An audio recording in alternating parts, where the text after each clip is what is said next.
I absolutely, positively love this climb, and I love this bike. This is my 250XC. This is a sweepstakes bike that I already gave away. In fact, I haven't given it away. It's just I'm waiting for the sweepstakes company to tell me who the finalists are, and then this bike will likely be the grand prize unless somebody takes the Sherco as the grand prize.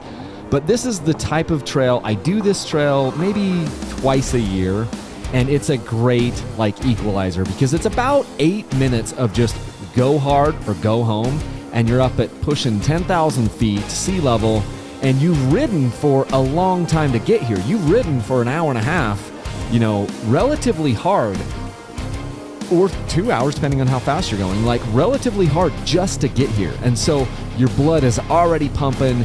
You know, by the time I didn't even stop at the bottom of this sucker. Like, I'm with Tyler. Tyler's behind me. He went to tune his bike just a little bit at the base of the hill. And he's like, "You just go." And that's when I started the camera and just went. And right off the bat, you're in rocky stuff and you're in nasty stuff and you're like searching for traction and all these things. And so at times I'm sitting here. You'll notice like sometimes I'm standing and sometimes I'm sitting. Part of that is because, hey, I'm gassed. I've been busting my A just to get up here. And then other times it's like there is a real traction deficit that you're trying to just overcome, you know? So, and I've done this trail so many times on so many different bikes. We're talking 302 strokes, 252 strokes, 304 strokes, 254 strokes, a whole gamut of different bikes. I might even have taken a 125 two-stroke up here. And it's just, this bike is my favorite one to do. I mean, technically speaking, a 300 maybe makes a teeny bit more sense up on this trail, but this KTM 250XC, I mean, there's a section of trail that is going the opposite direction. Once you drop off this, you're kind of going up a switchback thing, and there's a couple of really nasty spots. And I've done really well at times, and I've had my butt handed to me at times. Today, on this one, this is an hour after this. I don't even have the footage because, like, my camera, I started the footage on the climb up it. See, I got hung up right here. It's like, sometimes you just get humbled. Like, there was no reason other than I just got hung up. But back on this other section of the trail, you know, you have to really commit, and you're going over these rocks and roots, and it's off camber, and there's all this kind of stuff, and it's really tricky. And on this bike, I just floated that front wheel over it, and I felt like $1 million. I don't have the footage because I went to climb up the hill, and my camera died part way up. I didn't know, and so I don't have it. But this is one of those like equalizer trails that I've done for years, where it's just like, it doesn't really matter like how much riding you do, how good a shape you're in. This is one that will get your blood pumping because you're hanging on for dear life. There's no room for error. And especially like on these sections right here, it is so loose. Like if you haven't been on this trail, it is just rock. You're just going up like gravel, you know, like golf ball to baseball size to cantaloupe size rocks that are all loose. And so I'm sitting down on my butt right now. And then I jump back up on my feet. We're going to have a switchback up here, which turns really tight to the left.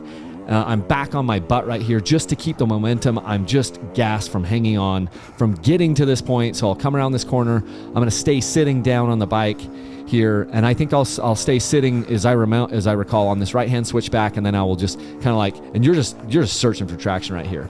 And at one point, see, I kind of lost traction because the back tire started to climb up out of the rut, and then you're all over. And then right about here, I'm going to stand up, I'm going to pull myself. Nope. On that one, I didn't. I think on the next one, I'm going to pull myself up onto the pegs, and there's like one more, you got to squeak past that. There's one more like little obstacle on this little thing before it eases up for just a second. I'll pull myself up, boom, and then pop up over that. And now there's a teeny bit of a breather before you go to the next thing. And that's kind of the fun thing about this. It's basically a constant climb, but there's a couple of like little 15, 20, you know, anywhere from 5 to 15 second sections where you kind of catch your breath. And then right here, it's all out climb again. It's like, let's go, boys. You know, and you're basically climbing straight up a thing, and then boom, back down on my butt. And that's because literally we just kind of rallied up this. We stopped and talked a few different times, but getting to this point, you know, if you really take your time and have a break and eat a protein bar or a sandwich or something and take a good long breather before you hit this thing, you can just kind of go, and it isn't as difficult. But as you keep going here, I'm about halfway up this section, you really start to feel it. So right now you're like, okay, I'm going to breathe, catch my breath a little bit, and then we're going to get back into a little bit of technical here where we're going to kind of pop up over these things. You've got this rock ledge that's coming up right about there. Boom. It doesn't look like anything on the point of view camera, but it is something you've got to hit. You've got to mean it. You know what I mean? And you can see how loose everything is. So I love this trail. I love this bike. If you take the time to stop and smell the roses, most of the people don't even come up here. You know what I mean? Like, this is a popular trail area in Utah, but most people don't make it up here because you're kind of up and out of the way, and then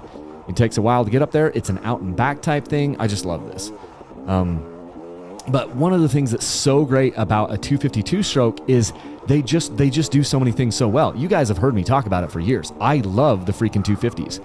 There is no bike that I like better than this one. And on this day, and ever since I tuned my power valve, and ever since I, kind of put the air bypass screw in this bike, this 252 stroke runs better than any 252 stroke I have ever had, and I will go on record with that. No bike I've had ever runs better than this one.